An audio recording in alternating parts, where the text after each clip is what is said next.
Greetings, Los Angeles Real fans from the car. Today's guest on the show is Nick Gabriel. He's the founder of the Jiu-Jitsu Brotherhood,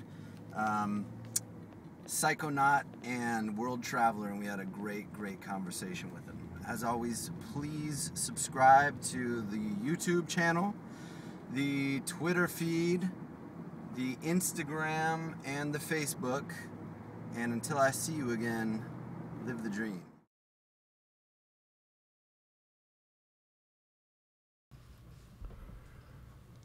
Welcome to Los Angeles Real. My name is Thomas Faustine Husking. Yes, I'm Christian Monzon still. And today's guest is Nick Gabriel.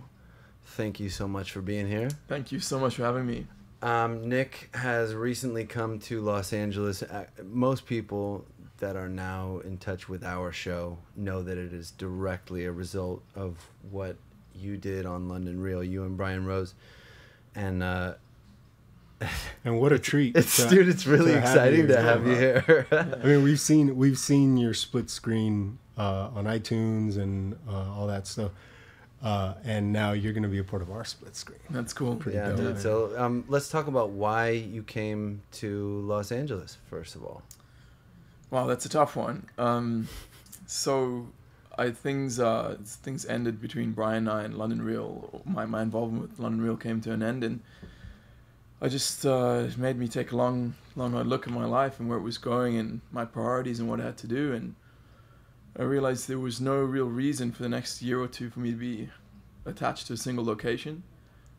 That's so cool. Yeah. So I just said to myself, I'm going to spend a year or two traveling and teaching jiu-jitsu and meeting interesting people and having experiences and adventures. And I love the US.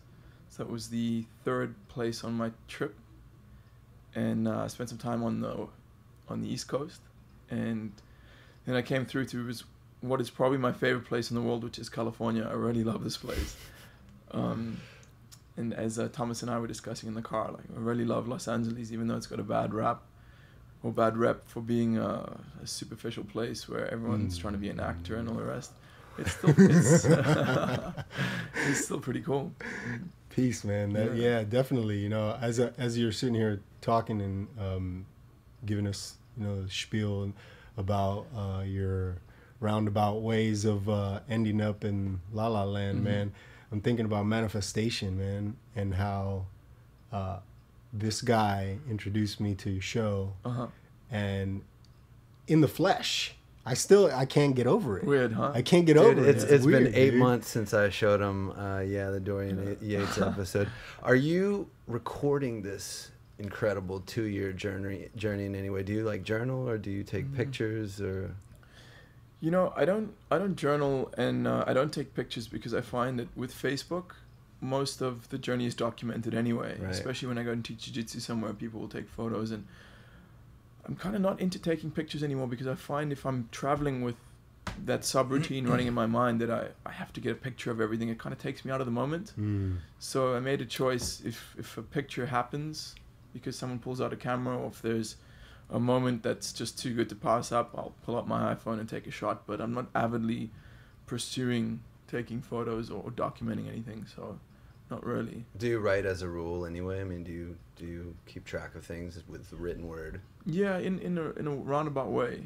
I think every year I sit down and write an email to all my friends and family. It's a kind of a recap of the year and what I've done and what I've seen and what I've learned, and that kind of serves as the journal, I guess. Is that condensed journal? Your family's in South Africa? Yeah, my family's in South Africa. Have you guys been?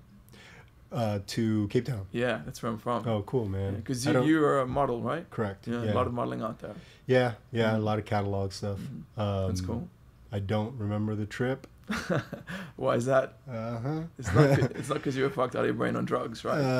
There's a lot of weed smoking. Is there good weed in Cape Town? I guess there is. It's very cheap. It's probably good everything. Is there good weed in Cape? No, not really. It's not good, but there's a lot. Oh, okay. You guys, I think you call it bush weed, like the crappy weed. Dirt weed. Dirt weed. That's it. Yeah. Swag. Yeah. But and when I used to travel for work, it was pretty much everything was catered to my needs. Driver, hotel. That's pretty cool. So I didn't know anything. Dude, I got to talk to you because I didn't know anything about you until Thomas filled me in on the way over in the car. And it's my understanding you were the face of Dolce & Gabbana for a while. Yes. Okay, so... This is my last year. Now, I have this thing, and that is when I die, I want to be reincarnated as a male model, right? Because, I mean, really, how great has that life been? It's been, I mean, in hindsight, I understand that this dream that is my career is coveted by, thousands and thousands and thousands of people. Mm-hmm. And it was all stepping stones. I've still never reached the goals that I wanted for myself. Mm-hmm. But with every job, every experience, every new client, every bond forged, I look back and the wake of my life is this,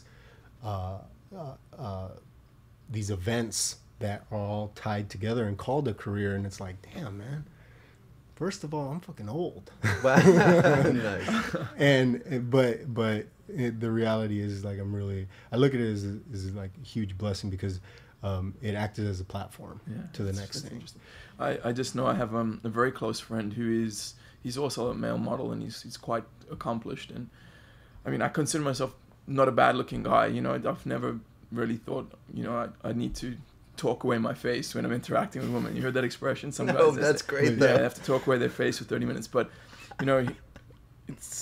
he and I will go out to a bar, and, you'll just feel like the Elephant Man because this dude is just super good looking. And I always thought, I wonder what that life must be like, And then I have a female friend who's incredibly attractive, and I realized that she hasn't really got one foot grounded in reality because life has been so easy for her. Right. And I mean, I don't think that you've had it. I mean, I'm sure you still had to work pretty hard, and you don't seem like that kind of person. Oh man, I mean, here's the reality is it's not as glamorous as it looks. People starve.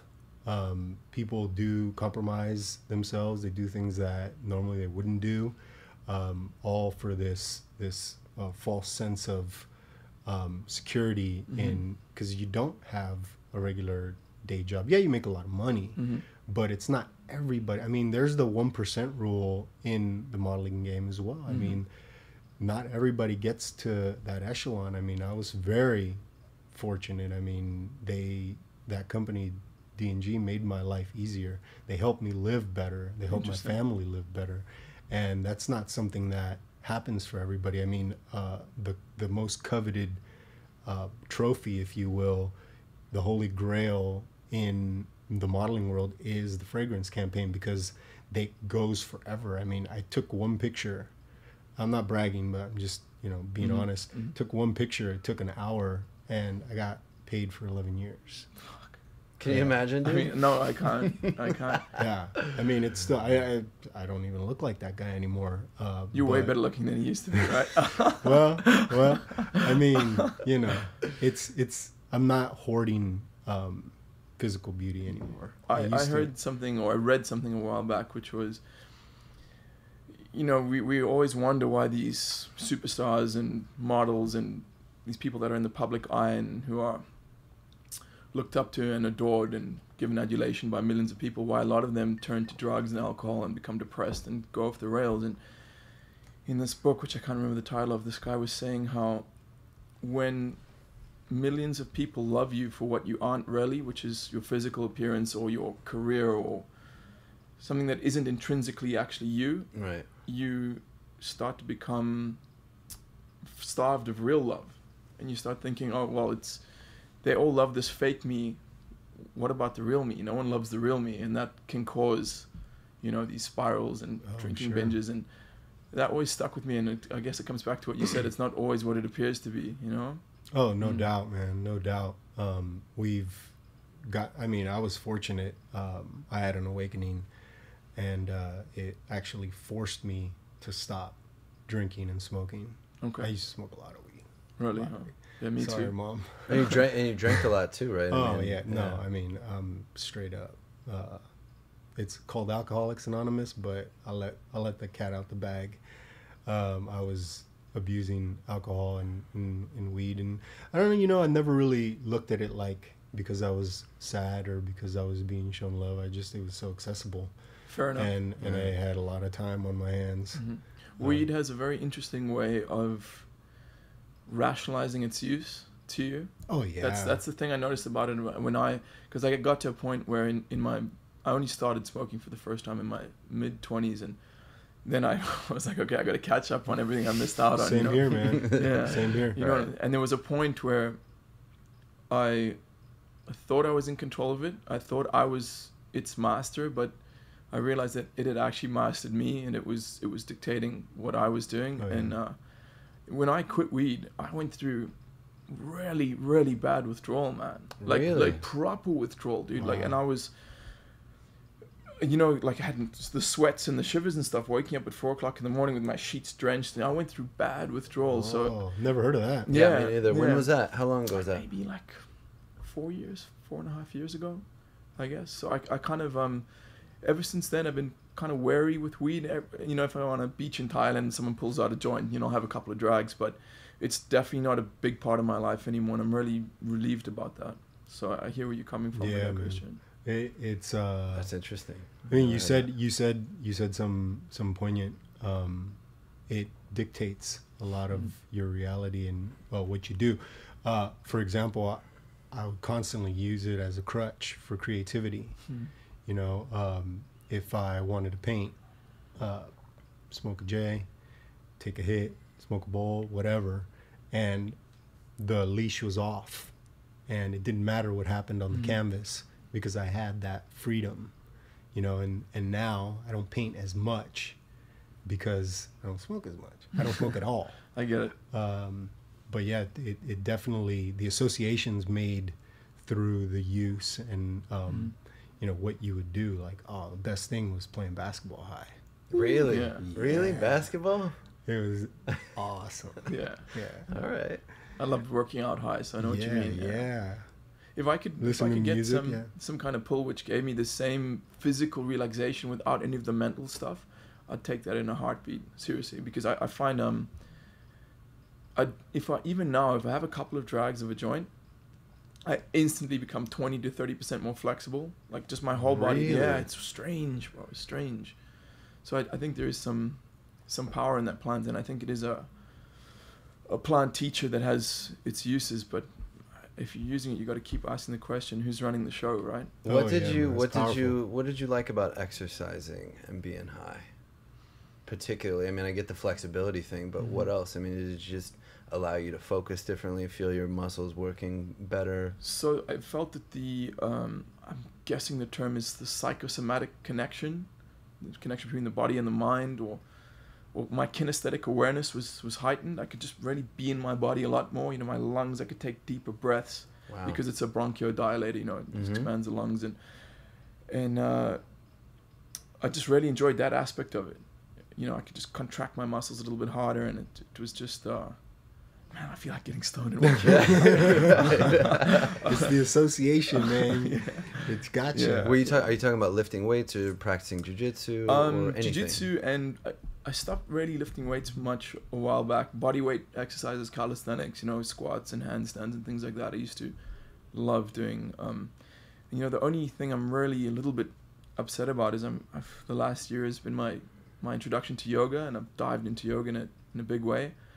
And a lot of the time I wish I could just blaze up and do yoga, because I know it would improve that practice in the short term, you know, give me access to extra flexibility and extra body awareness. But man, my mind is, through regular meditation, I'm just in such a good state. I find that smoking or drinking or taking drugs kind of like throws me off that, and then it takes a while to get back to an equilibrium. Does that make sense? Yeah, absolutely. Totally.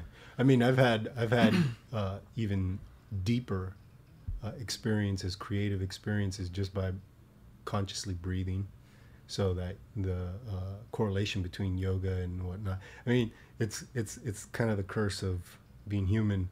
We always want the, you know, bigger, stronger, faster. Yeah.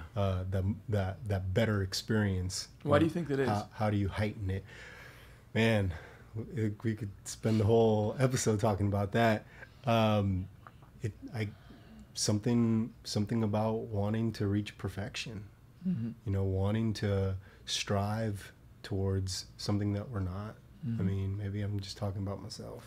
You know, enough is a tough concept. It's like, how do you ever get to that point where reaching a level of contentment? Yeah. I mean, if it doesn't. We've talked about this a lot, Christian and I. Like, how do you define success? It's different for everyone, but it seems like, especially out here, you know, let's say you get the starring role or you become the series regular, then what? It's not like you're gonna be like, well, my job here is done. Now I'm done being an actor. It's going to be like, well, that was good, but what else can I do? Or what painting, you know, I have this next idea. You know, you just keep going, and it's like a blessing and a curse, isn't it? There's the Buddhist expression, which I used to mention on London Real every now and then. It's contentment is the one true wealth. And that's the truth. How do you get there? Do you know? Because I would love to know. So it's my perspective at this point that our natural state is contentment, and that through the course of the average human life and childhood especially, the average Westerner builds so much psychic tension and physical tension through indoctrination by society and his parents and the media that stands between him and contentment. And what it ultimately comes down to is an unraveling of all those psychic tensions and all those physical tensions until you get to the point where, you know, Michelangelo, he was asked about how do you carve these amazing sculptures, and he says, I just take a look at the rock and then I carve away everything that isn't the sculpture, you know. And I think that's what it is. It's not something you have to attain or condition yourself for. It's something you have to uncondition yourself. It's already there. Yeah, I'd like to believe that's great. the case. That's really good. You just made me think of the a scene in The Matrix where he'll quote The Matrix. It's one of my favorites. It's the best.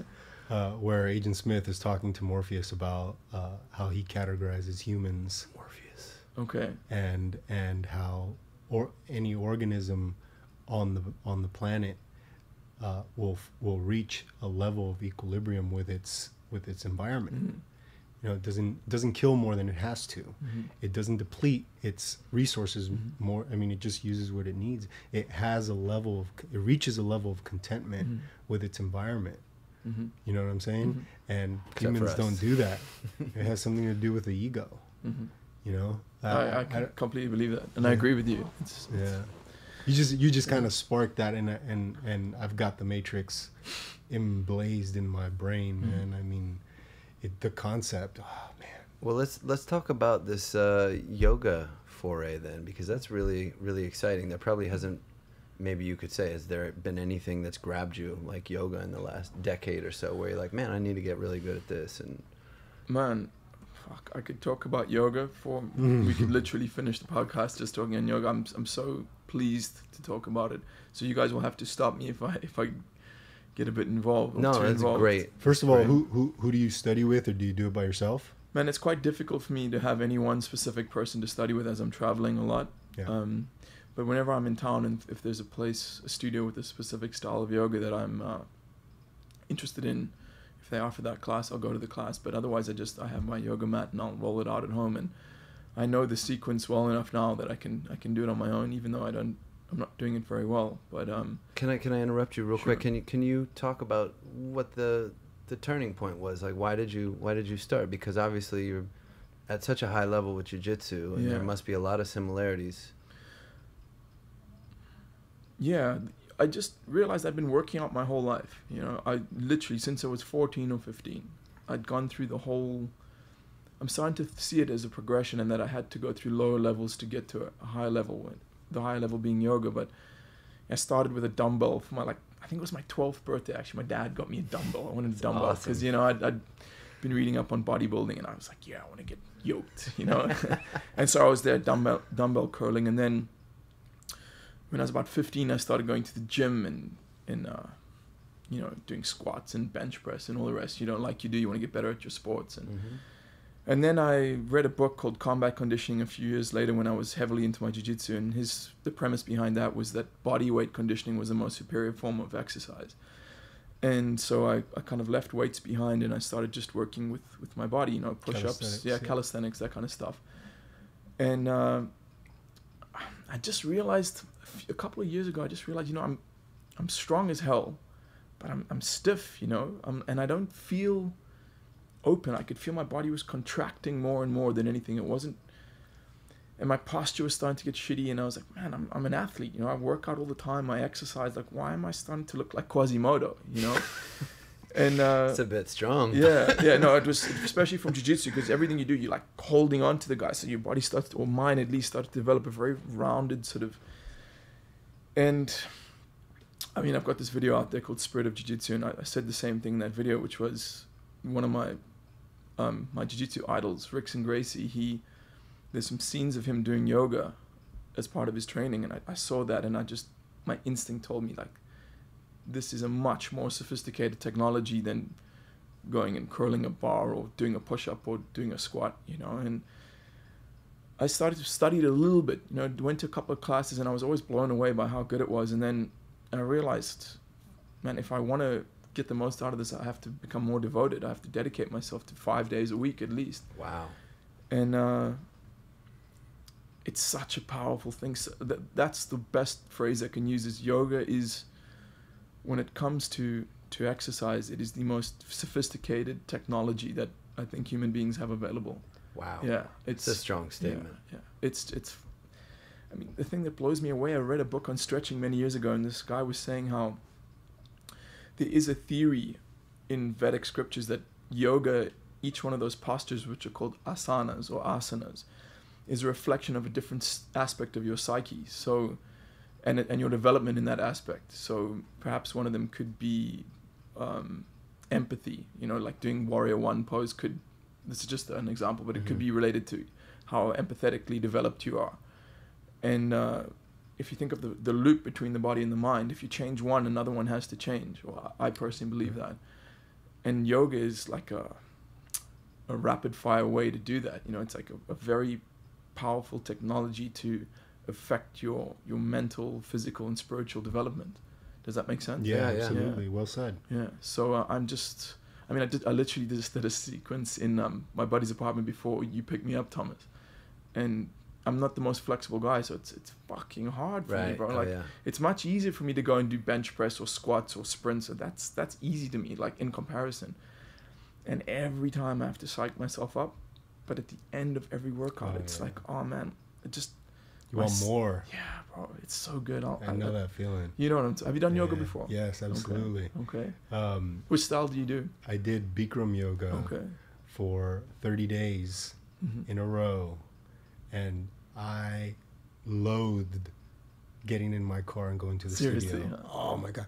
But it was that feeling when I walk out of the room and I breathe in fresh oxygen and the sun is shining and the trees look greener and oh man, I'm getting goosebumps. Yeah, just thinking about it. That's the awesome. same. Yeah.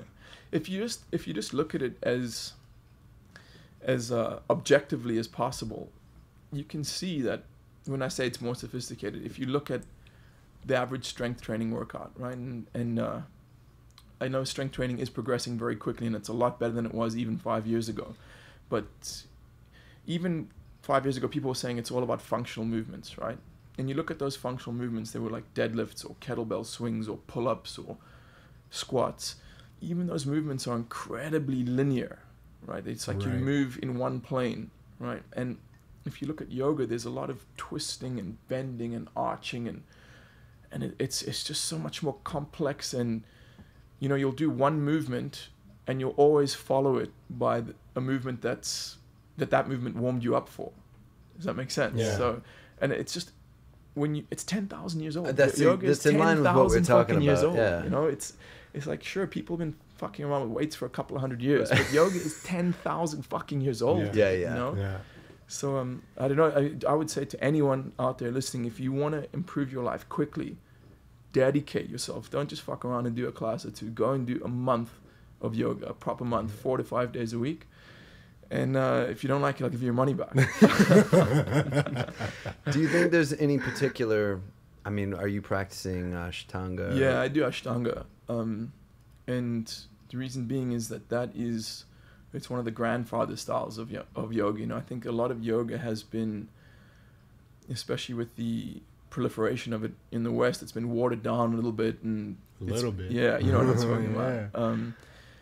And Ashtanga is a very powerful set system that has been proven to work, and yeah, that's the one I'm working with. And I've tried a few others, but this one seems to suit me the best. So you talked about a system. Can you walk us through some of the? I know you can't do the postures, obviously, but is it like Bikram has 27 poses? Yeah. It takes about 2 hours. Are you serious? Yeah. So Ashtanga has a primary, a secondary, and a third series, and if I'm not mistaken, there is a mythical fourth series that no one really knows what it is. The papers were destroyed and had it on it or something. I don't know. And it always starts with my yoga teacher, is a good friend of mine. She said that the way to describe it is that it's like a sandwich. There's a piece of bread, which is the opening series, and then a piece of bread at the bottom, which is the closing series, and then there's the middle part, right? In the middle part, you always do the beginning and you always do the end. In the middle part, it's determined by how far you can go in the system. So the middle part is your standing sun salutations, which if you do them, you can see how it's the perfect warm-up. You know, it takes your body through pretty much every single plane and movement, you know, and you do that for 5 sequences of that, and then you do your middle part, and then you do the closing part.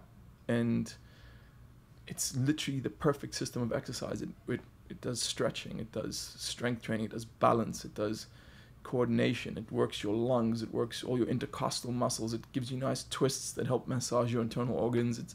I sound like a zealot, but I'm just so in love with this thing, you know. Yeah, man, be passionate. Yeah. It's awesome. Sort of the push I need, though. I've been talking about getting really into it. I just haven't made. Yeah, man, you got yoga written all over you, bro. Yeah. Was it in the white hairs in my beard? Is that where it says it?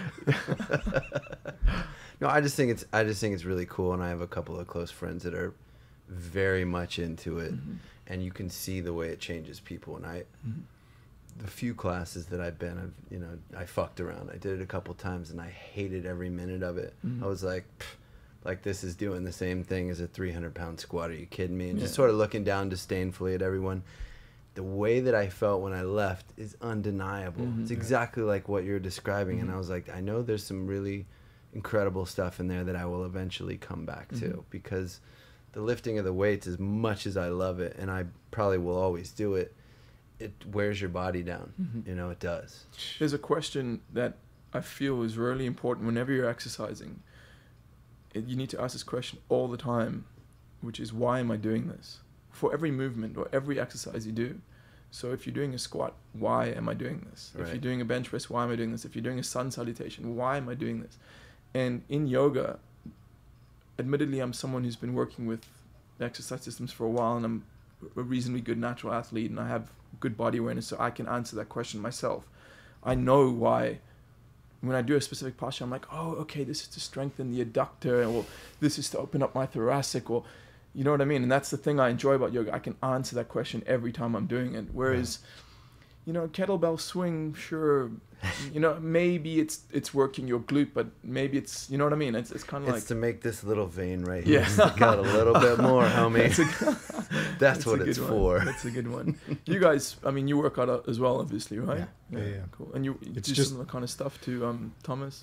No, as you can tell, he's in better shape than me. But it's something that by choice I decided. I was up way above 200 pounds, and it was too bulky. Okay. It just doesn't fit my personality anymore. And I'm of the school right now for longevity. As I evolve, I realize what's important, and the energy pathways of my body, having those clear, something that yoga does very well. That's cool. That's more important to me. I still will lift weights, but if I put more than 2 big wheels on a bench press, it's too much. Fair enough, I understand. Yeah. I don't push up a lot of weight at all. Don't get me wrong, I still think there's a place for it, and such a cliched statement, but the fact that I used to, as a teenager and in my early 20s, and I used to go and get under the squat rack and do those squats that made you feel like you want to puke and everything. I think a big part of who I am today. You know, but I think that was just one of the steps. Yeah. You know, and I think yoga is the next step. I mean, I like that. Yeah, it's nice. so, it's a nice evolution. Yeah, it is. It's the next necessary step for you to ensure that you don't end up, you know, hurting something that you can't fix. It's like quasi fucking moto. yeah, homie. Quasimodo, dude. So Get rid of a hump. it's 2 years. 2 years basically that you're taking to travel around and teach. Man, I've given myself a year, and if it's gone well, then maybe I'll do it again, right? Or maybe I'll do another circuit of the world. I you know? think that's so cool. I was looking at the map on Jiu-Jitsu Brotherhood website, and did I say that right? Yeah, jiu-jitsubrotherhood.com. Nick's the founder of that, and there's a map of everywhere that you're going with the little red dot. Are that's just planned through the rest of 2014? Pretty much. That'll probably be planned through to the end of 2014. So Just reminded me of Paulo Coelho, The Alchemist. Yeah, great book. This journey that you're on. Have you already been to all those places? No, not on this trip, but I've been to a lot of them before. I haven't been to Japan and the Far East. That's gonna be awesome, dude. I'm so excited. Have you been? No, I lived in Korea for a while though, Okay. and then What was that like? It was amazing. Yeah. I happen to love. I lived in Korea. Did town. you really? Koreatown? Vietnam, Thailand, Southeast Asia, Cambodia. right? Yeah, I love it. And Thailand's amazing, it's right? the best. Yeah. What about, you plan on going to China at all? Man, honestly, Because we know somebody in China. you do. Huh? Yeah, we got Honestly, you hooked guys, up. I know this is just a reflection of my own stereotypes and preconceptions, but I don't really have any interest to go to China just based on the human rights violations and what they're doing to the environment and the fact that they're selling their souls pretty much for the chase of the buck, you know. Right. And I know that's not every Chinese person. That's a ridiculous blanket statement to make, but there's just something about the energy of the place from what I've seen like through the media and from what I've heard that just makes me not really want to go there. Fair enough. Yeah. Ryan Pyle would have a field day with him though. Yeah. That was part of what he tried to. He thinks that's really problematic because what we get about China is like the worst possible shallow shit that's Interesting. going on in China. Okay. And part of what this guy did was to circumnavigate it on a motorcycle with his brother. It's 1.5 billion people in Okay. China. Yeah. And So it's, I suppose making any sort of generalization Yeah. is just retarded. Yeah. Not necessarily. but I it's mean, we all have those same notions No. because of the media that we all consume. What I got from it was something instinctively, you're attracted or not attracted, and that's, it's your own choice. It's Fair not. enough. It's not anything that. It's to you know. be, noted for sure. I always follow that gut instinct now. It took a long time to go, I don't really want to do that. I mean, the reality is when you're convicted about something and you follow that. I mean, whatever path You might it change leads your you, mind. man. Yeah. Yeah. Yeah. So For sure. Man. So Japan's on there and Australia I saw is on there. Yeah. Have you been to Russia? I haven't, man. To be honest, it's a place I don't really have a desire to go to either. Another. Yeah. mark it Yeah. off the list. But Japan, dude, I have this dream, right? Actually, I want to arrive in Tokyo because I've heard one of the things a close friend of mine said to me. You went to Japan, and when he got back, I sat him down. I said, Simon, tell me, what was that like? And he said, Nick, it was like I'd landed in a spaceship on a distant planet. And when I heard that, I was, dude, I gotta go. Yeah. And I wanted to get to Tokyo. I prefer to travel on my own. I wanted to arrive there on my own, go to my hotel or my hostel or whatever, put my bags down, walk into the streets of Tokyo and take a huge hit of a fat joint. Yeah, man. And then just walk around and take it all in. I thought that would just be so cool. But whether or not that's going to happen, I'm not sure. I think it's quite hard to get weed into Japan, right? Yeah, that's the rumor. Yeah. If it's meant to be, you'll find it. Yeah, for It'll sure. find you. So you'll continue just doing clinics at local Brazilian Jiu-Jitsu schools? Yeah, I'm fortunate. I'm quite established in Jiu-Jitsu, so there's usually a demand in most major cities for me to teach a seminar. How great is that? It's are you, cool. Are you represented? Do you have somebody who handles all of your bookings and whatnot? Not really, just do it myself, man. Off of your website? Yeah, off the website. And Jiu-Jitsu is such a cool thing because, I was just in San Diego teaching at a place I'd never been to before. 10th Planet Vista, big shout out to those guys. And, man, I made a bunch of new friends. How cool is Yeah, that? bro, so cool. So cool.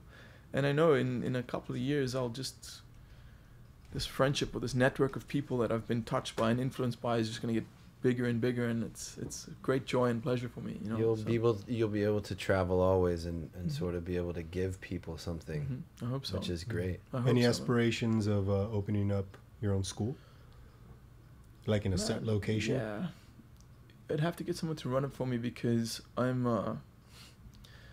You guys have heard of Rumi, right? Mm-hmm. So he says.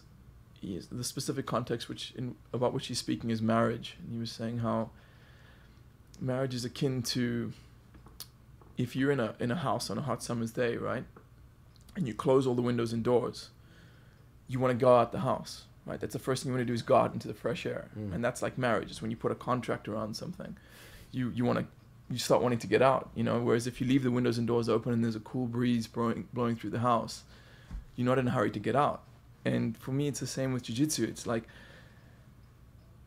if I had a school and I was there 5 days a week, twice a day, you know, that would be my house with all the windows and doors closed, and I'd probably want to get out of there. Whereas if I roll up to some new school with a new environment and new people, and, you know, that's a pleasure for me.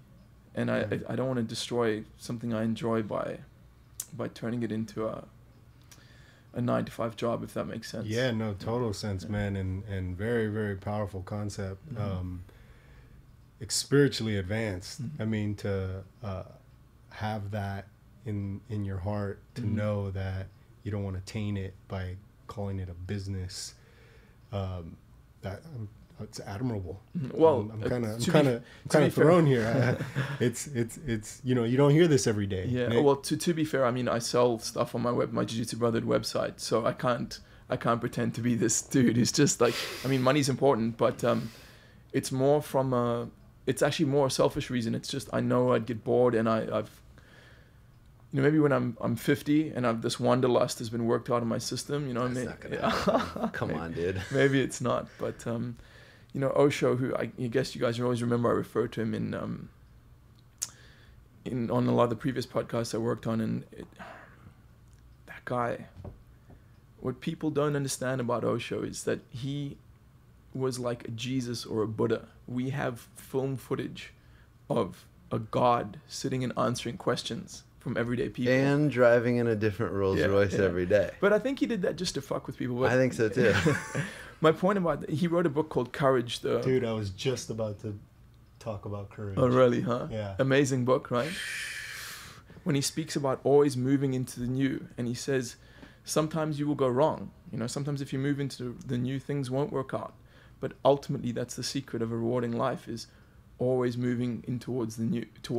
And awesome. For me, yeah, it changed the way I looked at things a lot. That's a good segue, because I was going to ask you about your own jiu-jitsu game at this point. You're reaching a stage where, does it really matter how many notches you get on your black belt at this point? I mean, I know that from what I understand of the art, you can improve in it infinitely, right? You're constantly evolving, but for 10 years you put your head down and work techniques and different opponents. Now can you just sort of sit back and go, I might improve a little bit? Like, what's your metric for getting better at this stage?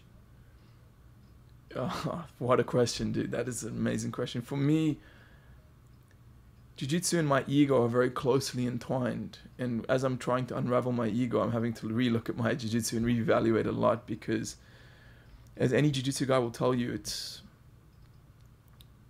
hell on the body. It's really fucking tough on the body. Yeah. You know, I mean, you're trying to crank on some dude's neck or arm in a way that makes him want to break, and he has to stop you, right? And he's trying to do the same to you, you know. And man, as I just said to you earlier, I'm going to be 34 soon, and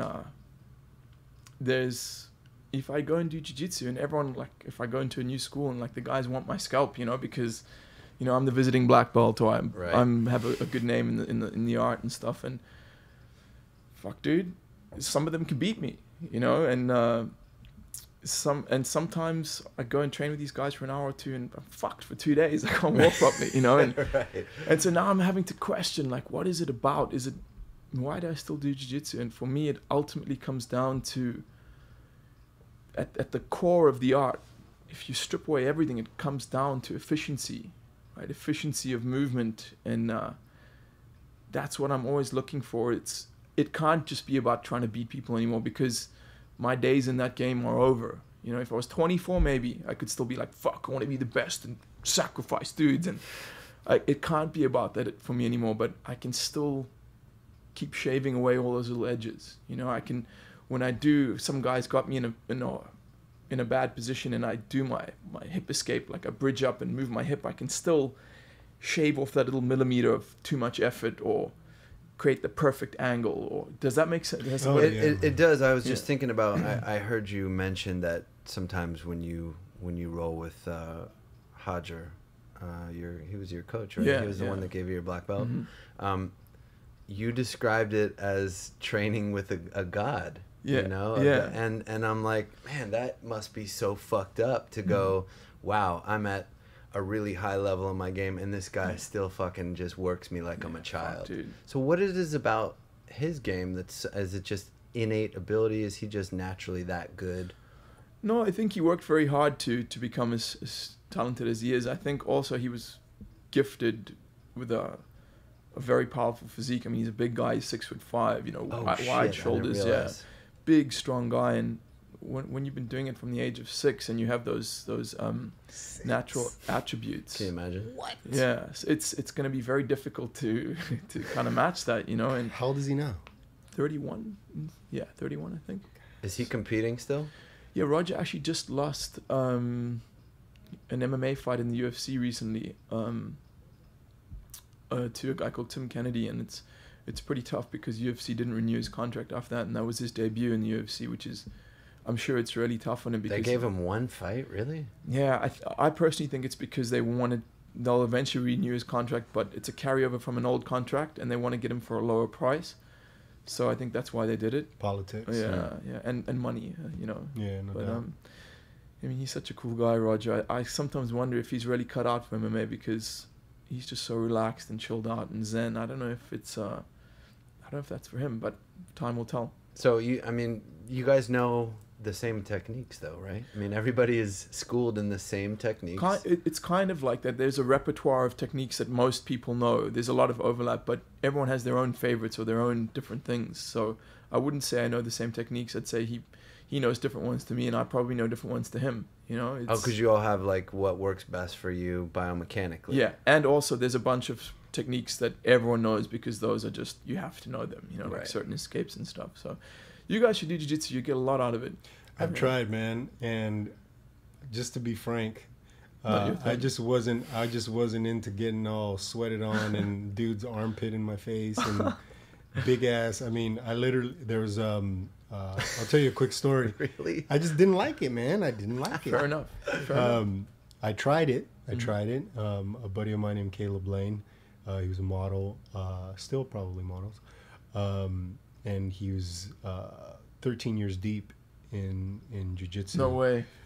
He studied with Gracie's, and there was like this quiet storm in him always, and I always admired that, and I knew it was because he was jiu-jitsu. Okay. He was a jiu-jitsu guy, and I just felt it, man. I always felt like there was this calmness. I would never fuck with him, and he's just a little smaller guy than me, you know. And I started talking to him about it, and he's like, yeah, come on. There's a Krav Maga down the street. Krav Maga, yeah, that guy. Down the street, literally, right here from my house, and he's like, yeah, I'll meet you there, and we tried it, and I left. I really enjoyed it. I just, you know, it's humbling in the way that surfing was. Like the first time I got beat on over and over and again by a little guy, and I was like, this is retarded. You see how fucking big my guns are? That is whack. And I liked it, but it's feels intense, man. Yeah, I mean, it feels like no matter how good you are as an athlete, how naturally strong, anybody can dominate you, which is really cool. Dude, I was in Australia a couple of years back, and I've never been like regular surfing, and this buddy took me out and put me on this little board and said, yeah, just follow me. And man, I couldn't even fucking paddle past the break, bro. You couldn't get out. Yeah, I know, it's like, terrible. Jesus, surfing's hard, bro. And I was like, no, I'm done with this. So I know exactly how you guys feel. And that, you know, and I'm not putting down your sport. I'm sure, you know, you're very well. It's appropriate for who you are. Yeah. But when a big ass 300-pound blubbery dude was like trying to teach me to breathe by like laying on my face, he's like, just sit there, just don't struggle. You know, when I had to really question a Christian was when I started yoga, and I'd walk into a class and it would be like 16 chicks in leotards and me. And then that night I'd go teach a jiu-jitsu class and I'd have some fucking dude sweat dripping in my eye, and I'd be like, man, what am I doing here? You know? So I kind of understand exactly what you mean. It wasn't attractive. I didn't fancy that lifestyle. Yeah. Although it was something that I wanted to keep in my pocket. You know, JKD was something that I also started delving into, and it incorporates a lot of jiu-jitsu, as you know. He's Bruce Lee is an amazing man, a very progressive individual, a very progressive soul, and I mean, you know, Jeet Kune Do is his system, you know, and he has you know, that expression, absorb what is useful, reject what is useless, and you can live your whole life based on that. You know, you can literally, there's a few tenets that you could use just to run your whole life off of, and that's one of them. Yeah, for sure. His philosophy, man. I mean, I think about this. I tweeted something about this earlier. How his philosophy, man, for the amount of time that he was in this place, what the gems that he would have dropped on us, and I mean, his philosophy alone took shape and is what it is, without any help on his part ever again, you know. He's and an people, influential dude. Yeah, I don't, you know, my own theory is that eventually he's gonna be looked up as a god, you know, like. Interesting. You think that it'd be taken that far? It could. I mean, in many ways he's already revered that way. You know, you think about it. I wanted to ask you about fear as it pertains to something that I don't know if Christian goes through it at this point, but I'm never scared of anything. Exactly, you're not afraid of anything. We, you know, as performers, I felt real anxious yesterday. I had a great deal of anxiety, and I thought that I should be able to conquer it at this point in my life. Was it related to something specific? No, and that's what was so weird, because usually I can have a meditation or go train or maybe take a nap and wake up and feel good.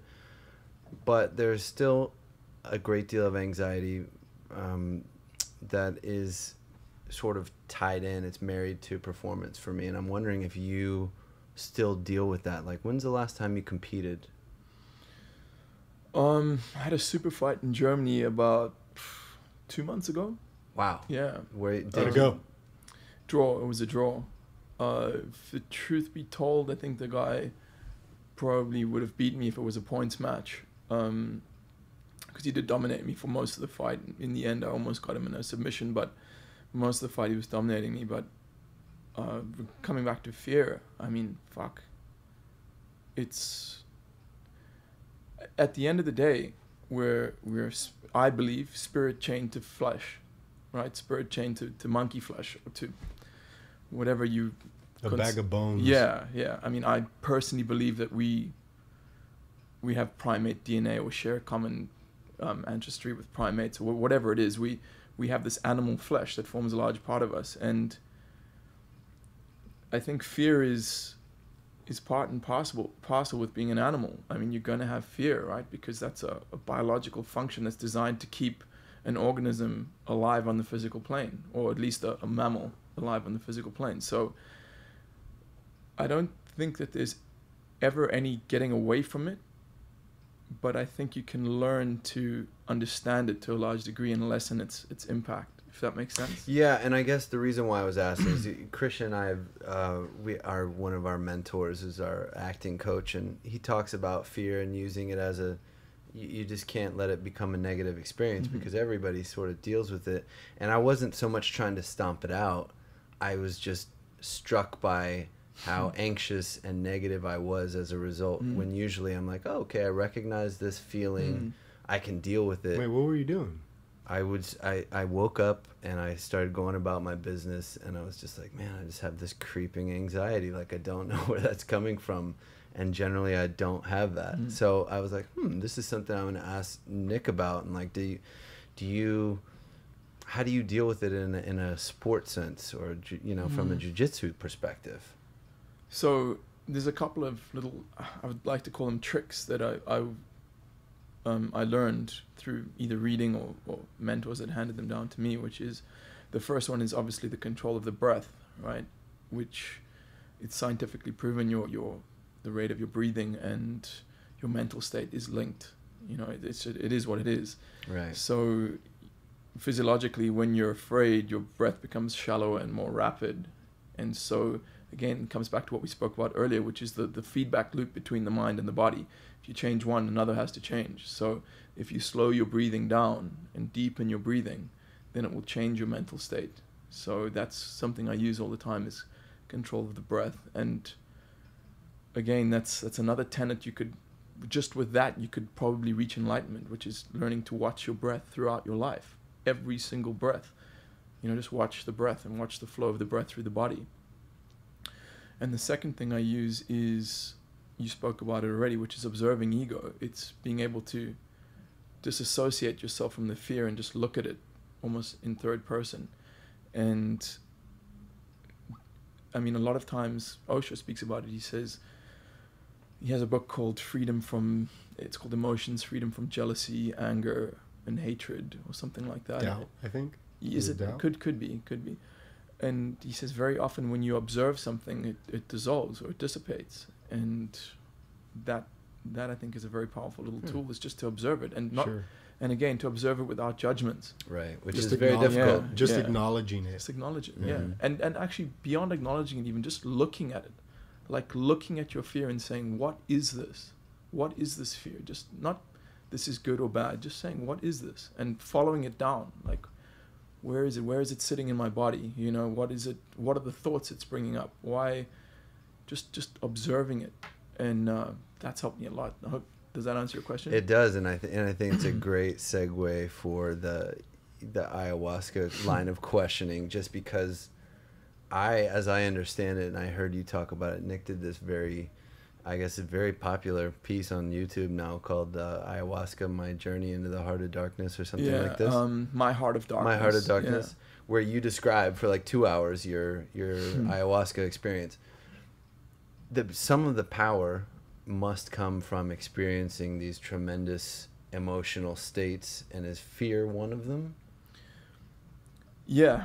So the ego ultimately fears its own dissolution. And an interesting story that I think you guys might appreciate is, in jiu-jitsu, you get one of the objectives is to take your opponent, or the main objective is to take your opponent to the point of submission, where he can't get out of a choke or a strangle or an arm lock, and he taps, right? And when we're training, most of the time you tap in time and your opponent releases, but sometimes you can get strangled and you can lose consciousness, right? And I remember I've only ever been choked out once, and it was when I was training with a white belt. I was a purple belt at the time, and I was teaching a class, and I was training with a white belt, and I had one hand in my belt because I was trying to be cool, and I was like, yeah.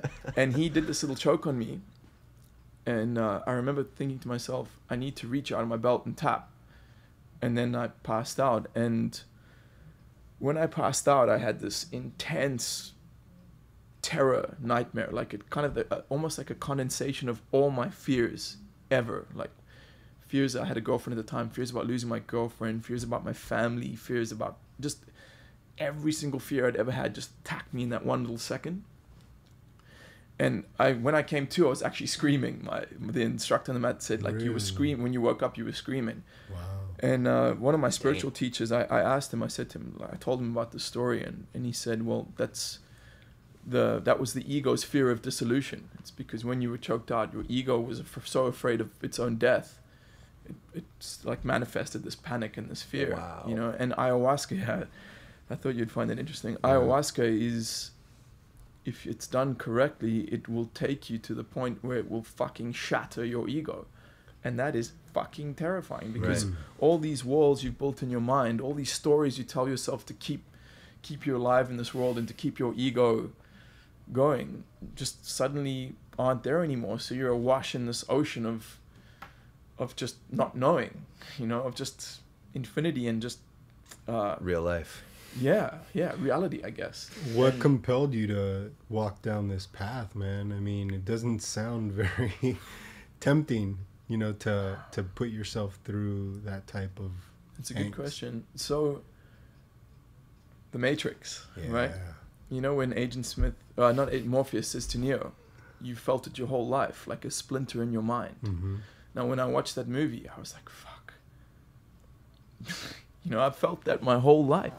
Something's not right. Like, it's like almost like an itch I couldn't scratch. You know, I was like, what is it? Why are you never satisfied? Why is nothing ever enough? Why are you, you know, you're never at peace. You're never relaxed. There was this itch, you know, and I watched an interview on ayahuasca, and that was it. It was like, you got to do this. You got that. And it wouldn't leave me alone. It was, you've got to take ayahuasca. You got to do it. You got to go to the jungle. You got to take I remember one night I couldn't sleep, man. I was saying, go to the jungle, go to the jungle. Man. Yeah, and that's powerful. Powerful. Yeah. So to be so in touch with your subconscious and knowing that it's delivering this message, and for you to follow it, you know, wow. So you've done that the one time. No, well, Brian and I in actually, the jungle the one time. Yeah. So we drank 4 times in the jungle. Okay. And actually, I'm going back in November again. To do it? Yeah, to do it again. And you know what? How many ceremonies will you have? We'll do 5 this time. Okay. And I'm fucking terrified. But I just know it's something I have to do. And I just know, like, it's at the risk of sounding like such a hippie, like, tree hugger. And, man, I really do think humanity is sick, man. I can't wait till we are evolved enough so that you don't ever have to qualify statements like that. You know what I'm saying? Because I do it too. I'm like, oh man, at the risk of blah. You're saying truthful things, and that's why you have to qualify it with something like that. But look around, bro. Look, everyone can see it. Just walk down the street. People aren't happy. Right. You know, sure, there are certain little pockets of people be out partying, and there'll be like a little bubble of happiness or joy somewhere, but go and sit on a train or sit on a bus, and where's the joy, bro? Where's the joy at this amazing game, this amazing experience that we're all doing? Do you know what I mean? Like, there's a few people who I consider awake, and they're happy, and they're vibrating at a high level, and they're joyful. But where is it for the rest of humanity? And I don't see it. Do you think it has anything to do with the evolution of technology and how it's integrated into our everyday human experience? I mean, being this posture, you see more and more and more of. They actually say that our thumbs are going to get bigger. Is that true? Yeah, our eyes are going to get bigger as we evolve, and our thumbs are going to get bigger. Interesting. Because we're constantly doing this. So I think what'll happen is manual input with technology will be superseded before our thumbs ever chance to evolve. Agreed. But that's an interesting theory. But yeah, I mean, there's this like sense of isolation, you know, when it comes to I hear you, Christian, and I do, the part of me that's so judgmental of modern society does feel that way. But also, man, I couldn't do this crazy around the world trip and connect with all these people without Facebook and email. I wouldn't be in touch with you guys. There's no way. There's no way. I'd have to write you a letter that would take 6 weeks to reach you by sea, you know, like 100 years ago. So it's like, it's a double-edged sword, you know, and I think everything has its balance point. With Facebook, I'm actually at the point where it's not serving me anymore, dude. I'm fucking addicted to that, you know. Like, the first thing I do, I wake up and check my Facebook. Oh man, isn't it awful? Yeah. Oh, I'm in the same place, and I hate that about myself. I'm like, I gotta stop doing this. I'm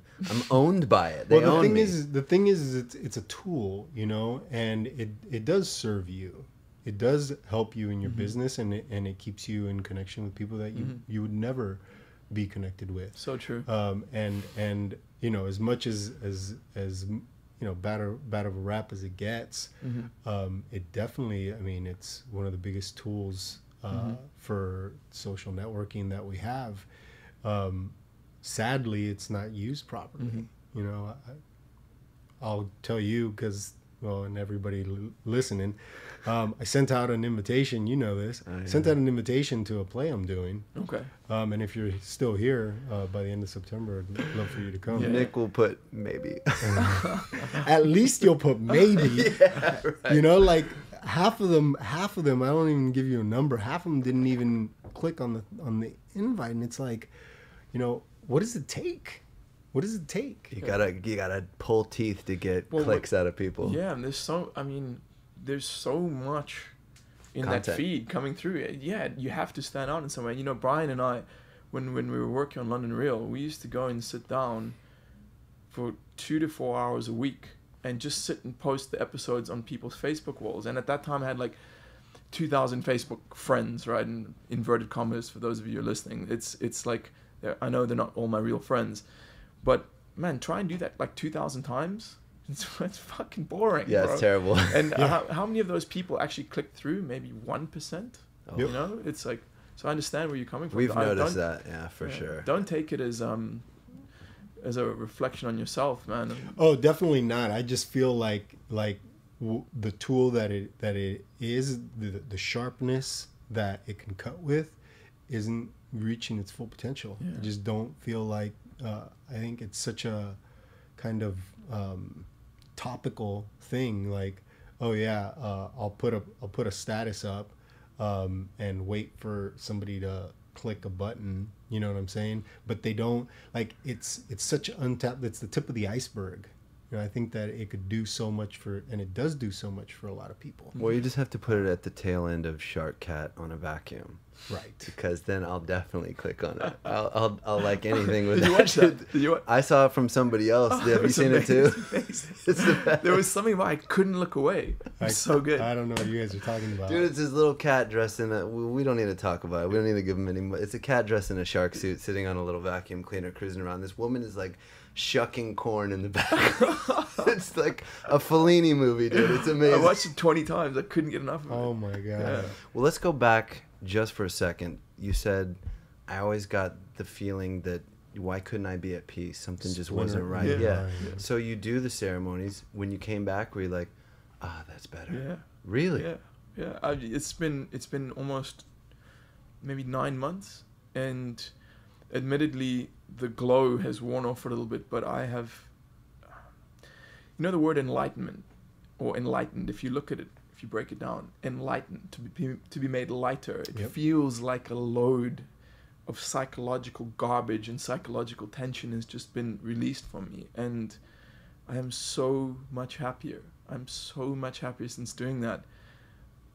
That's great. If I can get the order of magnitude increase in joy and happiness in my life from this next trip as I got from this first one, I mean, I'll probably just be sitting in a corner smiling, drooling for the rest of my life. You know, I'm so much happier since then. And so definitely, man. And any fear of getting stuck in one of these mental states? Yeah, I'm fucking terrified of it, bro, because in the last trip, I was in a mental loop. I was lost in my fucking mind, bro. For what felt like eternity, I was lost. And it was horrible, dude. But, man, I mean, you got to take the good with the bad, right? Well, yeah, I mean, it's no great reward without a great risk. Yeah. I mean, I worry about my family. Like, what if my mom gets a call from some authorities in Peru saying your son is in a fucking institution? I'm worried about that, but I think if you prepare properly and you treat the medicine with the respect that it deserves, and you follow the diet and you meditate and your body's clean and you go with an attitude of profound respect, I really do believe that the spirit of ayahuasca, that elemental consciousness, which is a real thing, I do believe that she does look after you, and she only gives you as much as you can handle. Does that make sense? Yeah, it's kind of in line with what I was talking about earlier. I feel like anything that human beings have been doing for thousands of years, whether it's yoga or taking ayahuasca, they know what the fuck they're doing. So the only it's the problem's with us. We're scared of doing it. That being said, I think it's terrifying, but I don't think it's anything that... What's most compelling about it for me is that, from what I understand, you can't come back from it unchanged. And that is just so cool. Just that idea is like, all right, let's make this, let's do this. Yeah. How akin, and you don't have to answer if you don't want to, but Sure. have you ever done mushrooms? I've done them once, buddy. Yeah. Yeah. And peyote? Yeah, we did similar San Pedro when I was out in the jungle last time. Is that mescaline? Mescaline, yeah. Okay. I think they're of a similar family. They're pretty close. How akin to those experiences would the ayahuasca experience be? It's not the same. Not even dude. close. Well, look, I was taking very, very, very strong ayahuasca this last time. So it maybe a psilocybin trip, maybe a mild psilocybin trip would be equivalent to a mild ayahuasca trip, but a strong one, very different, dude. Very, very different. Do you get sick? Does everyone pretty much get sick? You know, at the risk of sounding arrogant, my body is quite clean. You know, I live a pretty clean lifestyle, and I personally believe that you get sick if you've abused your body with like drugs and stuff, and you have a very poor diet and heavy toxins. Yeah, heavy toxins. Yeah. I think ayahuasca, the first thing it does is it takes the human organism, and it goes, okay, I want to teach it these lessons, but it's not resonating at a high enough frequency. So first I have to get it to purge all this negative stuff out of it, you know? So I only kind of puked one time. But I know a friend of mine who was with me on this last trip, if you guys want to hear a cool story. Yeah. I don't want to hear a cool story. All right. So one of my best friends, no, he's not my best friend. He's my brother, Jan. I'm just going to tell it. I'm going to give you guys all the details because I know you'll appreciate it. You know, Cool, he's a jiu-jitsu guy, and he came with me on this trip to the jungle. And sometimes we'll be sitting on the mat at the academy in London. We'll be sitting on opposite ends. It won't be sparring time for us. Other people will be sparring. We'll be waiting our turn, and Jan and I will just catch eyes, and we'll just shake our heads and burst out laughing because what we fucking went through in that jungle, you know, it's just no one, unless you've done that, you cannot fucking understand, you know.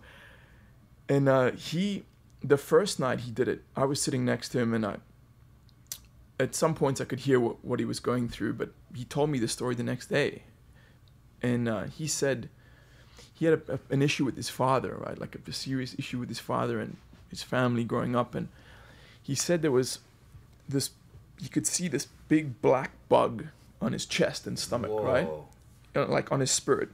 And it had its little hooks in him, and it was hooked into him. It's like and a giant Like tick. a tick. Yeah, like a tick. And he said dude. like he was trying to puke, to throw it up, to get rid of it. He knew puking was the way, the physical way to get rid of this spiritual illness.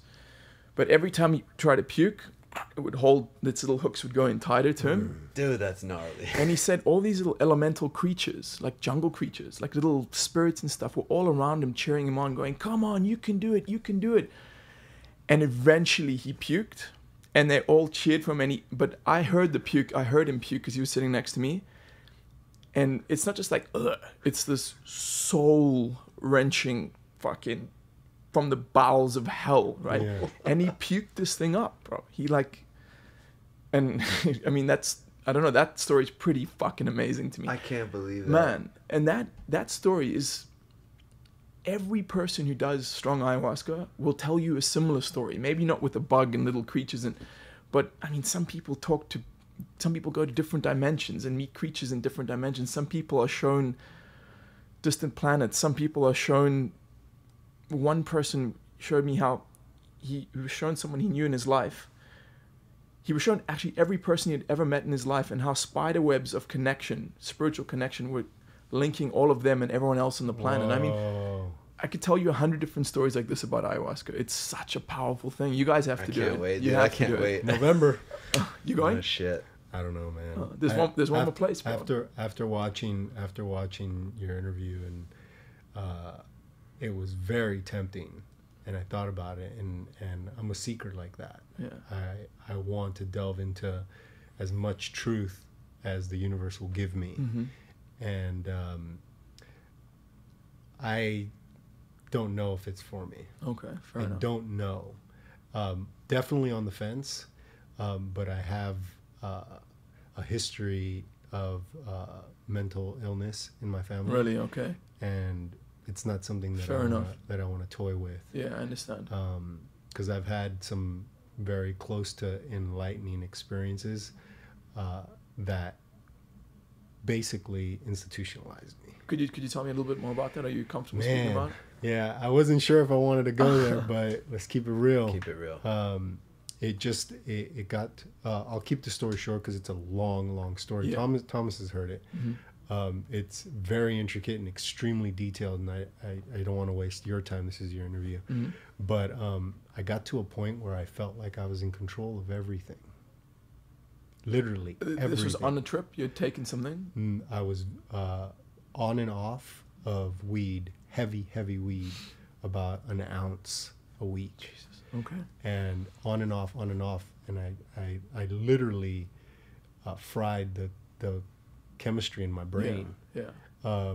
And my serotonin levels were peaking and depleted, and I literally drove myself crazy. Yeah, dude, I've been there on weed. I know exactly what you're talking about. However, the experience that I had, this 3-day experience where at first I didn't know what was going on, mm-hmm. I could have a thought, Nick, and it would happen. Come on.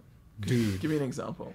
Like, I would think of somebody in my mind and they would call me. I would hear a song in my mind, turn on the radio, it's playing. Then I was like, wait a minute, come on. This is not, and this is real talk, man. Yeah. I said, all right, if I'm doing this, and I'm playing a game at this point. Yeah. If I'm doing this, let me take it to the next level. I started thinking about people, and I landed on one, and I'm not joking, they were at my door. They were at my door. Now, this is what I think it's akin to. I was so in tune with my environment and the energies that I was surrounded with, mm-hmm. I could pick up those vibrations. So the person that I landed on, that I was thinking of, mm-hmm. their energy was within the vicinity of my energy. Interesting. And I could pick up on that. It was really, really strange and it sounds crazy as fuck, mm-hmm. but it really happened. And I have the bracelet from the institution I landed in, because my mom suffers from mental disease, and my family was very scared that mm-hmm. I was having this experience. And now I see it as a form of enlightenment, because had I had control, had I not scared people, had I not been so overt about letting people know that, these are the thoughts that I'm having. And if I had no fear and if I had no doubt, then I could have breathed into the experience, and mm-hmm. who knows what I would have been messaged with, Mm-hmm. Osho says that the only difference between a madman and a mystic is a madman has fallen beneath mind and a mystic has gone beyond mind. So perhaps that experience is the point where you went beyond mind, because you don't seem mad. Well, not now. Well, this is the kicker, that where people started questioning my sanity was my thoughts were coming so fast that I was talking so fast. You couldn't decipher what I was saying. You were speaking in tongues almost? That's what it sounded like. Mm-hmm. Right. My thoughts were so fast that my physical couldn't deliver them. So I would be having this conversation, and normally I'm a very slow talker. Very slow talker, and I'm very mindful and thoughtful when I say what I have to say. And dude, the thoughts were like boom, crazy, boom, huh? boom, boom, and it sounded crazy. Yeah. It sounded crazy, and I remember everything to a T. Interesting. To a T. But I was I literally was in another dimension. Yeah. Like, it didn't feel like my reality. It was insane. How did they bring you back down? How long did you have to stay in the It was like the Wizard of Oz, man. It was like the Wizard of Oz. I refused any and all drugs. I did not want to. It was a smart move. I did not want to take any drugs. Mm-hmm. And I ended up strapped to, damn, this is real. Jesus. I ended up strapped to a bed, and I was attached to the vitals, the thing that keeps your heart rate and your pressure and all that stuff.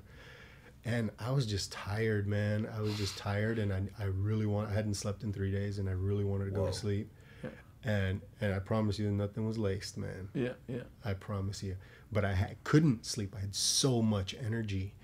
I was tired, and I said, okay, that's it. And then I heard a voice, and the voice said to me, we are the one. And I looked at the thing, tears in my, like, just river of tears, and I pull the heart monitor off, and I see myself flatline, and I just black out. At that moment, when I saw the flat line, I just passed out. And when I woke up, everybody was around me. My mom, my uncle, my sister, my aunt, and I was having normal thoughts. I was talking normal. Interesting. It was literally like the Wizard of Oz. Like, you woke up and, you know, there's no place like home, and it just, my body just was... Everything was back to normal when you woke up? Everything was completely back to normal after I got that message. Yeah, you went beyond mind. I would guess this would be, and I'm not a psychiatrist, but the same thing happened to Eckhart Tolle, you know, the guy who wrote The Power of Now. Mm-hmm.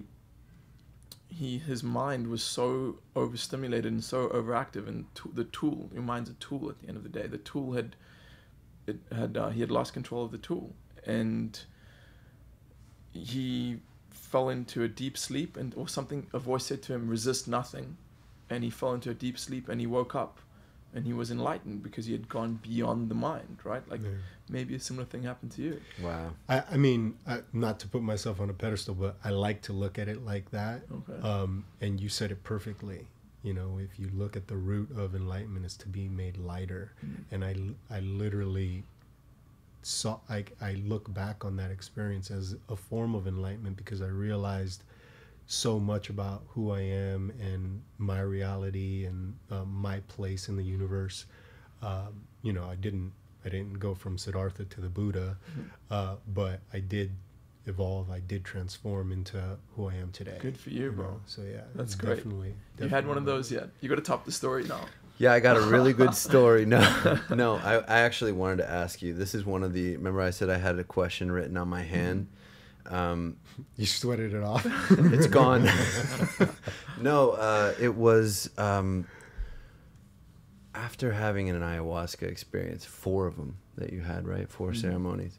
Yeah, I've had 6 in total. So 6 in total. I'm sorry. Yeah. What is it like having intimate relationships with women post ayahuasca? Is it more difficult? Is it the same?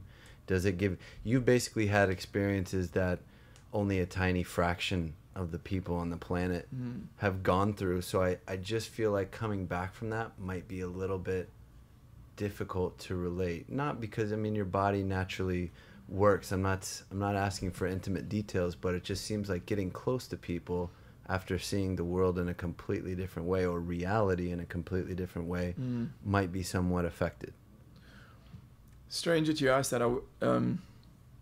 There's a girl who I love very much, who I've been seeing I got really fucked up over a girl once, like got really hurt, and I'd put up a lot of barriers and stuff. And there was a girl I've been seeing for the last year or two, and I'd keep it very compartmentalized. You know, I'd only see her like once a week, and I was like, that's it, I don't want to get attached. And, you know, I was like, right. The classic.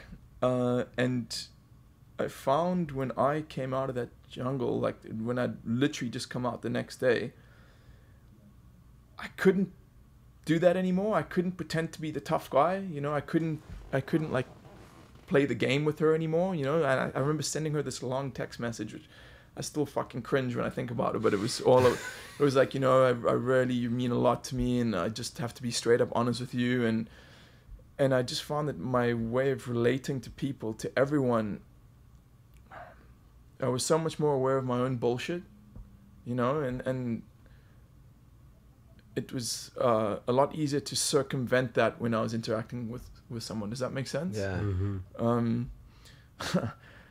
And yeah, actually, strangely enough, that's one of the toughest things about this trip is, like, I mean, I was getting really close with her, and then I had to leave, and I always ask myself, you know, one day will it be like, fuck, you could have had a great relationship with that chick, but at the end of the day, for me, I got to move towards the new, you know. I made that decision. So what does that mean for long-term monogamous relationships, though? Okay, dude, you really want to get into this? Okay, so I don't think it's for me, monogamy. I think it can be done. I think there are examples of people who've lived very happy, long, fruitful lives. Are your parents still together? Nah, not a chance. I think if you looked at an ideal world, a perfect world where the human race has superseded things like jealousy and fear and the illusion of separation, I think the world would be one big orgy. You know, like there would be no concept of my girlfriend or my husband or my wife, that we would supersede that. And if you look at tribal cultures, I mean, there's something I find fascinating is when in certain tribes, when boys and girls reached puberty, they'd all be put in a big hut or dorm type thing together one night, and they'd like a group orgy basically, and they would choose which partner suited them the best, you know, and then they would stick with that one. And what a great way of doing things. Yeah. I mean, I think that might be a little bit extreme, especially with regards to I don't know, sexually transmitted diseases, and I also think that if you're brought up with a Western mindset, I don't know if our psyches are capable of dealing with that, because we have these jealousy circuits and things like that. But I don't know that monogamy is ideally suited to this spirit flesh matrix that I'm operating at this point. Does that make sense? Yeah. And maybe I'll change my mind one day. You know, maybe I'll be, because I used to think that was the way forwards, and I don't now. But maybe in 10 years I'll change my mind. Yeah, I mean, you seem totally open to it. I mean, if you happen to run into a female version of you, or somebody who empowers you, somebody who makes you better, or who you want to be better for, and you want to walk hand in hand with this person, you know, maybe she shares the same kind of ideals as you, and there, you know, she could say, you know, I'm not really into monogamy either. Yeah. Let's roll. You know, some people talk about having sex on acid or mushrooms. I was wondering if ayahuasca... Is that the kind of question? No. Is that what you were asking? No. I'm saying, can people have sex on ayahuasca, or is it too... Do you know... Have you heard of anybody fucking when they're... Dude, I haven't heard of that. I know you're supposed to abstain for a few days from masturbation and sexual intimacy. I can't do it then. Yeah. I'm not gonna go. I'm done. I'm out. Yeah, I'm not going.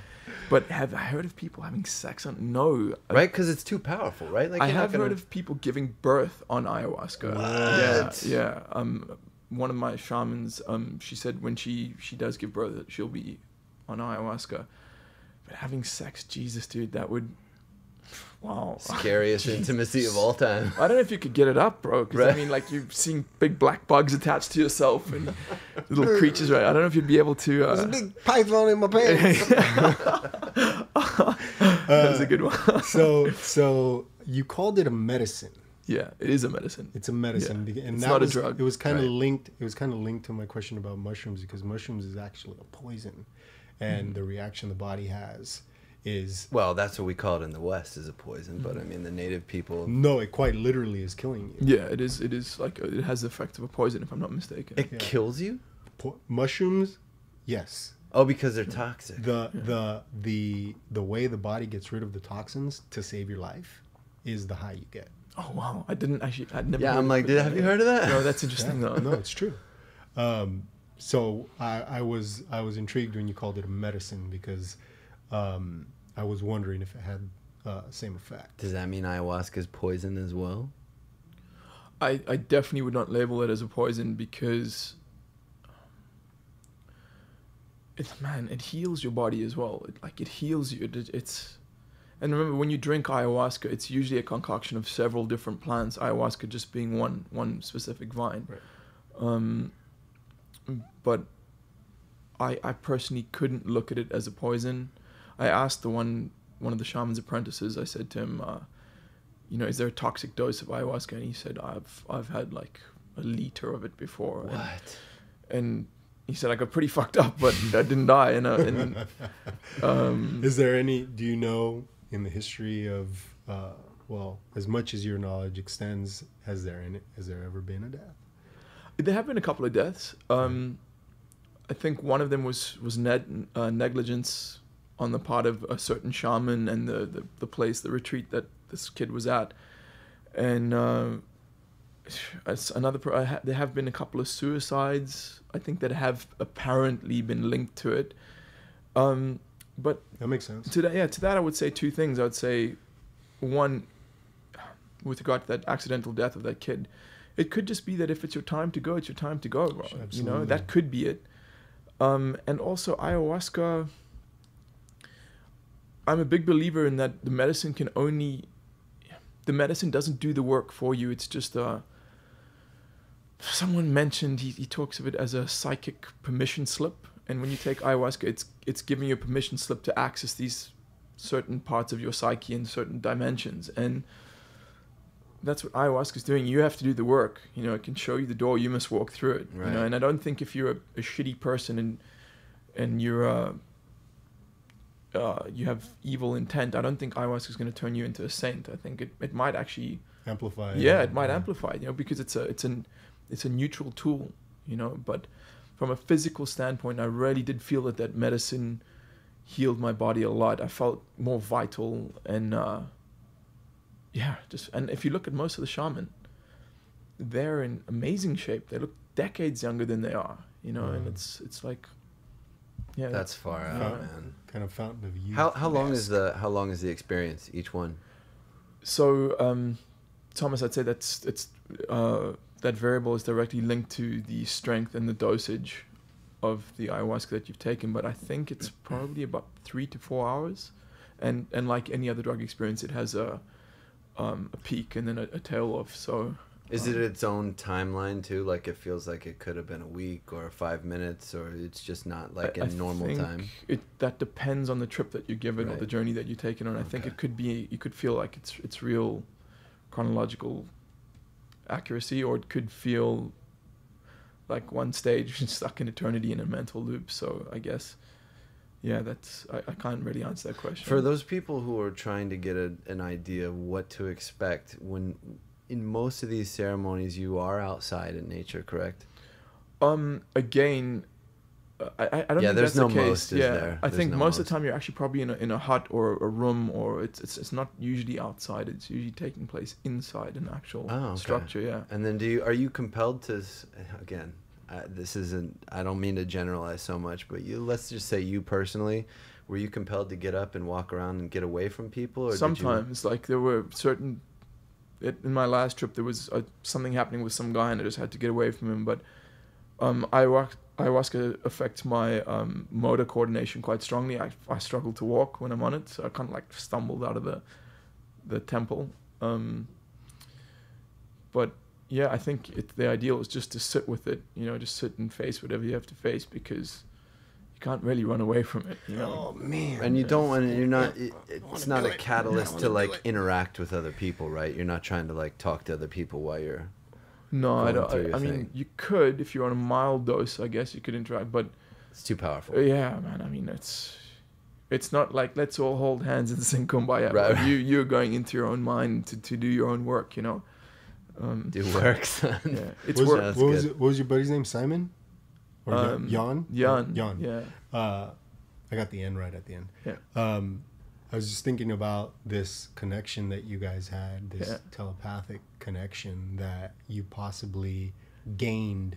Yeah, I wouldn't say it's telepathic. I mean, when I was telling you that story, it wasn't telepathic. It was just like we'd see each other, and that would be the first thing. But it was. Maybe it was because you communicated without words, and you knew exactly what he meant, and he knew exactly what you meant, and when I think about experiences like that, where you have this connection to this person, that ayahuasca obviously, you know, brought up out of you, and you know, we all have this ability. You know, we talked about Napoleon Hill and how he pimped really the title of this book to make people think something different, but in reality, it's how to develop and amplify this sixth sense that we have, which is strange, but I don't know, I find it fascinating, you know, that small example of the picture you painted. I could see it, you guys sitting on opposite sides of the dojo, or whatever it's called. Is it called a dojo? Yeah, dojo's good.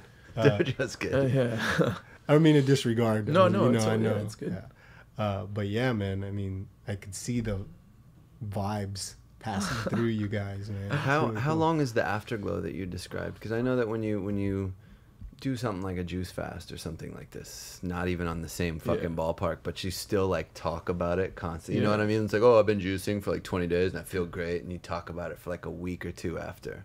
Man, I've still got the afterglow. Yeah. I mean, it's 9 not months later. Yeah, now? it's not as strong as it was, but I remember the You were amped when you came back, dude. Jesus, dude. After the last trip, so we finished the ceremony like after our 4 hours. It was probably like 2:00 in the morning, and everyone was kind of in the communal little eating area in the next hut over, and some people had gone back to bed. And man, I was lying on the ground on my hands and knees, just saying thank you for being alive. Just saying I was just going, thank you so much, thank you so. I was like so thankful to existence that I was alive, bro. That's great. It was yeah. I mean, so that was at its strongest point, obviously, because I was just after the trip. And you know, now sometimes I find myself smiling, dude. I'll just be walking on the street and I'll be smiling, and I'll be like, what? Why am I smiling? And I'll realize, fuck, bro, there's no reason. I'm just smiling because I'm alive. You know, and that's awesome. yeah, and that's that really cool. Before meditation and to a greater extent ayahuasca, that kind of thing didn't happen to me. I was just like, wow, how can I fucking make more money or win more jiu-jitsu competitions or bang more chicks or whatever it is. Right, you know? right. And so I guess, again, my body was very clean, so I think the medicine could go really deep, and I think that's why I had this long afterglow. How great is that? Yeah. That's so cool. And I think a guy like you, and I mean, you guys seem pretty healthy, and with your nutrition and stuff, I think there's no limit to how much you can get out of that medicine. So is it something that you assume you'll do for the rest of your life, once a year, reset, that kind of thing? I've got a feeling this is going to be the last one, this trip into the... I've got a feeling this is going to be, yeah. Oh man, that's so finite. I hate hearing things like that. Why do you think that? It's just something you feel deep inside.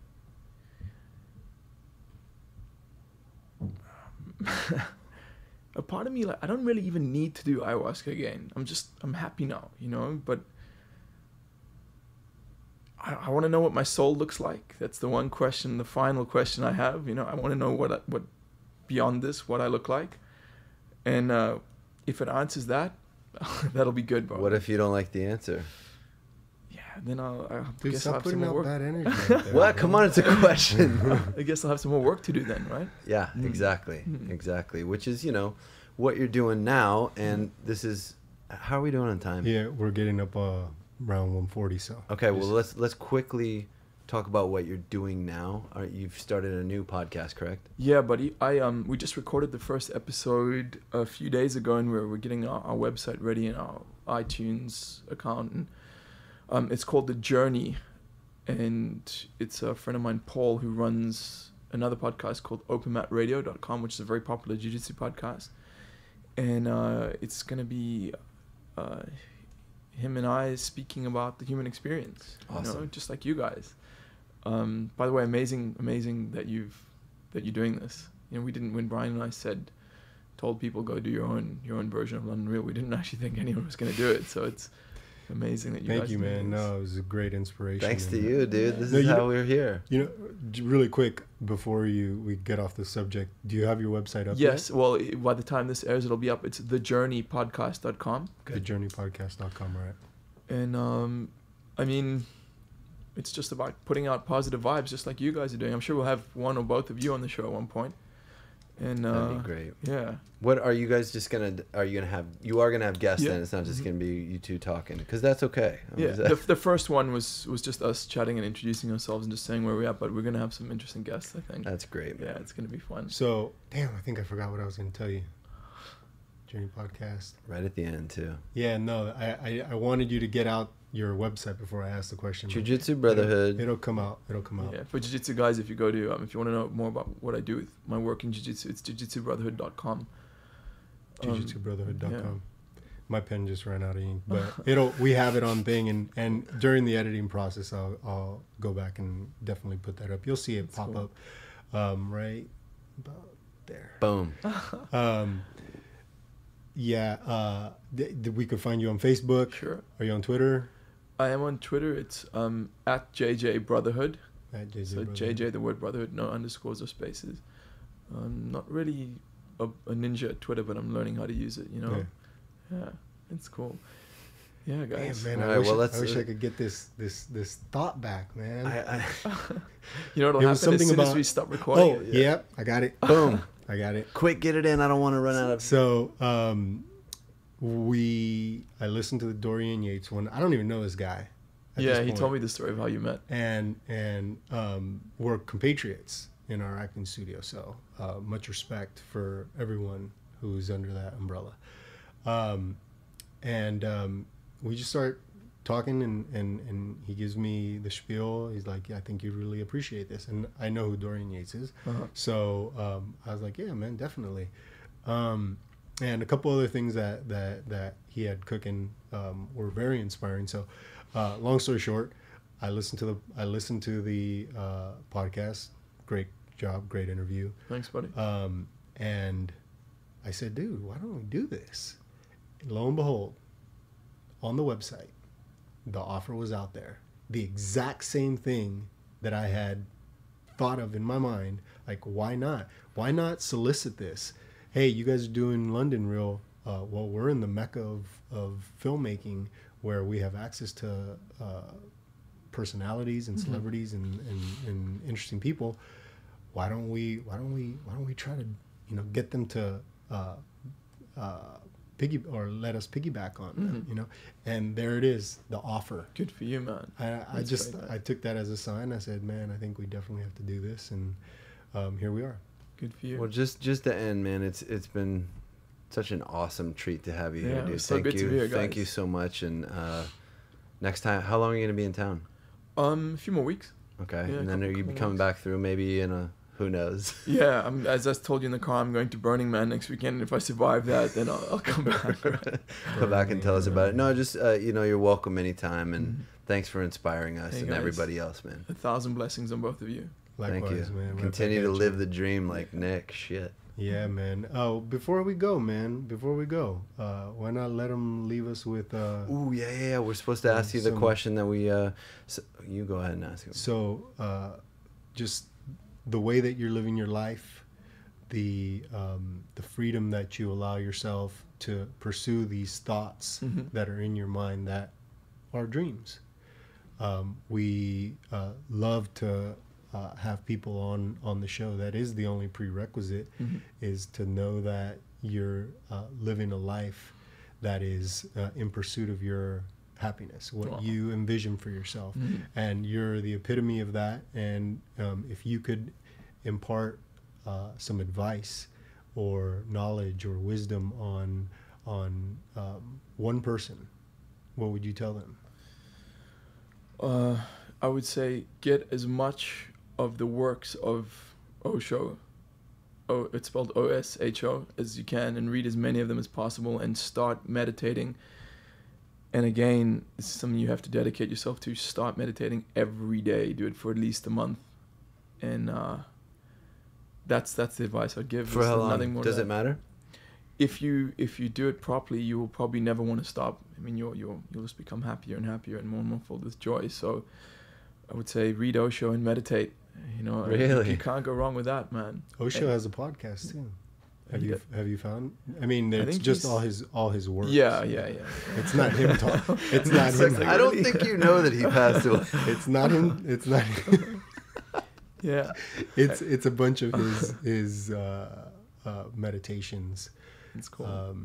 It's not a lot. That's but good, succinct definitely- advice, man. Cool, man. That's very nice. Cool. How long I meant per session. I didn't mean like. Oh, how long per session? I mean, I find the mind only starts to quiet down after like 20 minutes. So I go, now I'm doing 30 to 40 minutes, and I'll probably get up to an hour soon. But just stick with it. It won't work at first. Start with a few minutes and build it up. But it's not like watching TV or playing on Facebook, or it's something you have to stick with. Oh, definitely applied discipline. Whenever you catch yourself playing games on your phone or on Facebook too long, you could easily just say, you know what, for the next 30 minutes, I'm going to sit and breathe. Yeah.